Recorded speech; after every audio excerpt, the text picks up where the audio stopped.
بے وقوف کو اس کی حماقت کے مانند جواب مت دے، ایسا نہ ہو کہ تو بھی اس کی مانند ہو جائے۔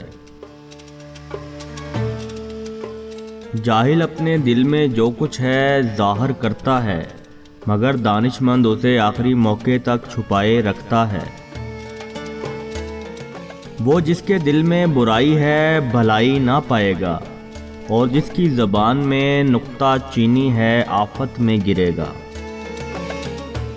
مصائب سے نہ گھبراؤ، ستارے ہمیشہ تاریکی میں چمکتے ہیں۔ اللہ تعالیٰ کا خوف عقل کی انتہا ہے۔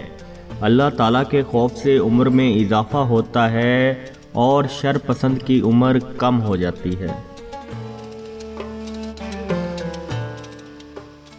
جو بے وقوف کے ہاتھ پیغام بھیجتا ہے اپنے پاؤں آپ کاٹتا ہے۔ شہوت دل میں اس طرح پوشیدہ ہوتی ہے جیسے پتھر میں آگ۔ جو آدمی جتنا زیادہ بولتا ہے اتنا ہی کم عقل ہے۔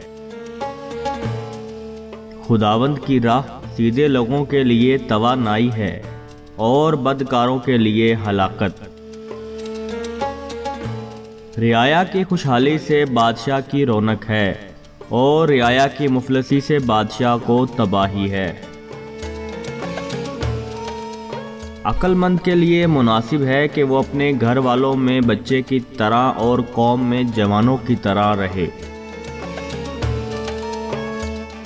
ایک مخلص اور دانا دوست پھلدار درخت کی مانند ہوتا ہے، اگر اس کے نیچے بیٹھو گے تو سایہ دے گا، اور اگر اوپر چڑھ گئے تو پھل پاؤ گے۔